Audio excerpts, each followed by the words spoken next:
filming this? Yeah. Well, hey guys, edsretrogeekout here, ready for a new episode. We're still at Comic-Con, but something special is about to happen. It's crazy. Thanks to Benjamin, who's in a turtle group I'm in also. He hooked it up for me, and we're actually gonna get to meet Kevin Eastman and do a little interview with him.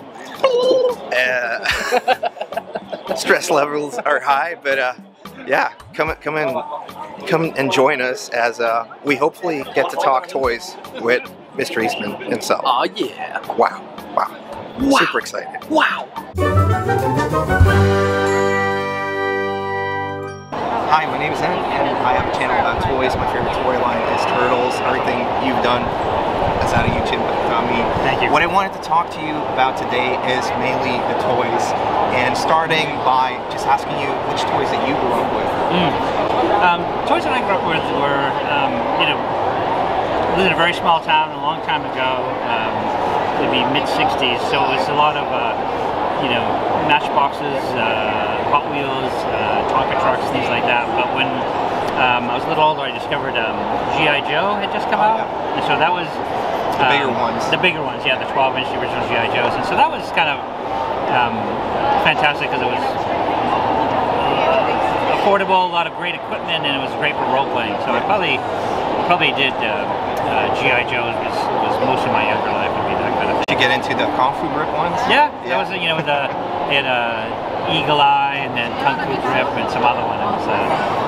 So yeah, it was, I guess like martial arts was also like a big thing when you were growing up? Yes. Growing up, let's see, probably would have been early teens.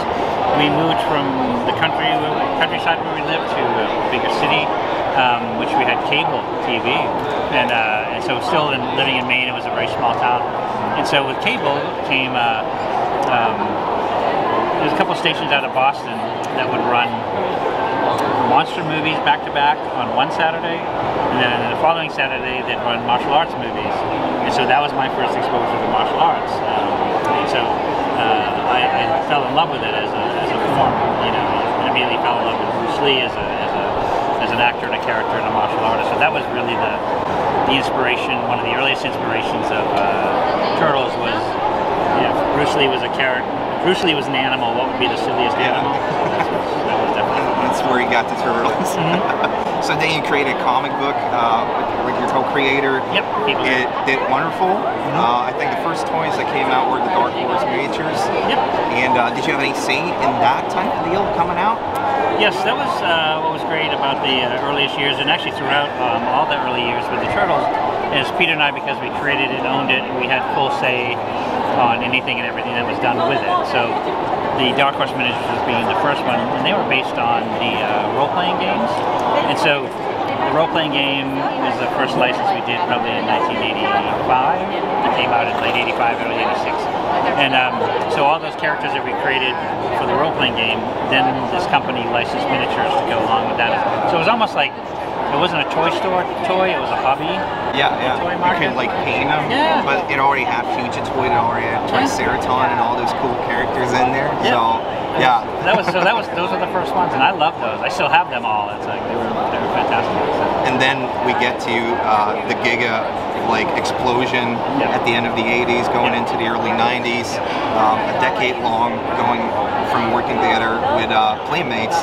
How were the meetings for that? How was it like letting go of that partially, or did you still have a lot of creative control over everything? We still had full 100% control in that, because to us, we had the comic book, and the comic book was successful, and so when we agreed to work with an agent to license these characters for animation and toys, we had one rule, and that was we have final say on everything.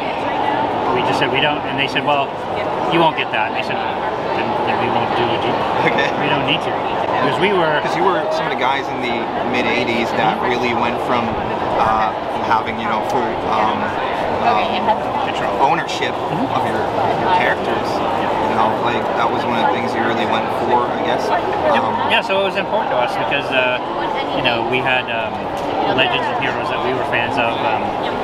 Jack Kirby and people like that that created most of the Marvel universe that other people oftentimes took credit for, and they had no say in it, and they didn't profit from it. So when we said, we got into it for the comics, and if it's going to be something else, we will do it, but only on our approval, and we have control over it. So all the early cartoon shows, all the, they had to have, we signed off on approvals for all those early toys. We went out to Playmates, many times. How deep did you get into like the sculpting or the creation of those toys? Because you went from obviously creating it 2D to suddenly seeing it come alive in 3D. How was that?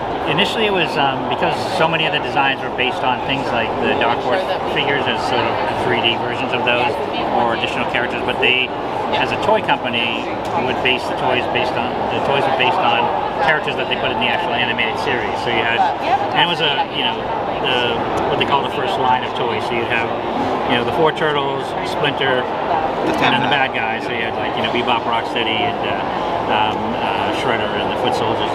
And then everything after that became line extensions. So every year that the show became more popular and new characters were introduced in the show, we started not only designing a lot of stuff on paper, and then there would characters that we would then be approved for that would run in the cartoon show. And because the cartoon shows were still a commercial, basically. So cartoon show, and then the toys are made based on how many times they run the cartoon show. So. Was there really hard keeping up with the demand, because you went from 88 into 89 having 20 to 90 to 40 guys out on shelves, but then once you hit 91 and up to 93 you had almost 200 new products coming out, approving all that, working out stories for it. No, that was part of we transitioned from writing and drawing most of the time to some writing and drawing, but then creatively overseeing, design-wise, drawing-wise, and approval-wise. So we started working with a bunch of artists in our own studio, plus artists outside the studio, to create the characters and the final looks for all those things, whether it be the movie characters.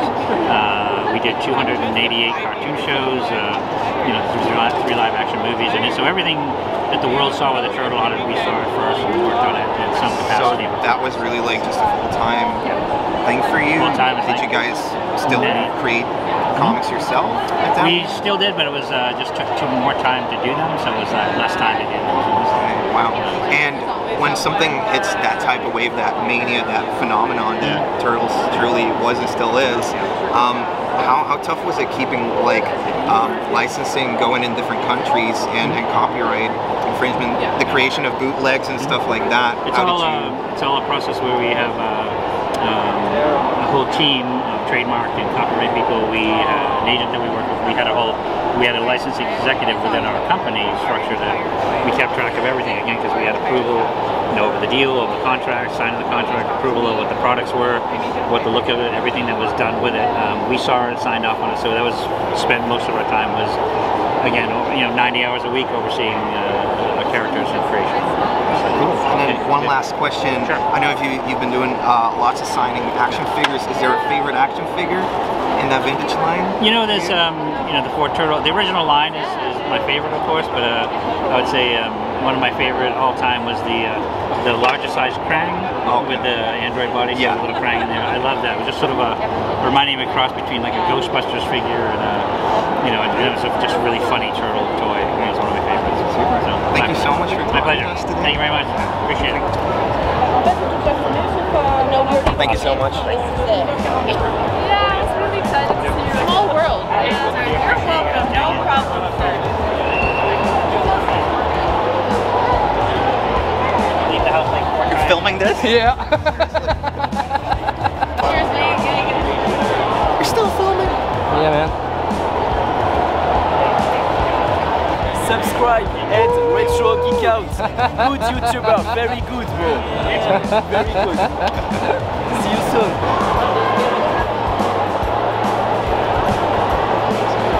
So what do you think?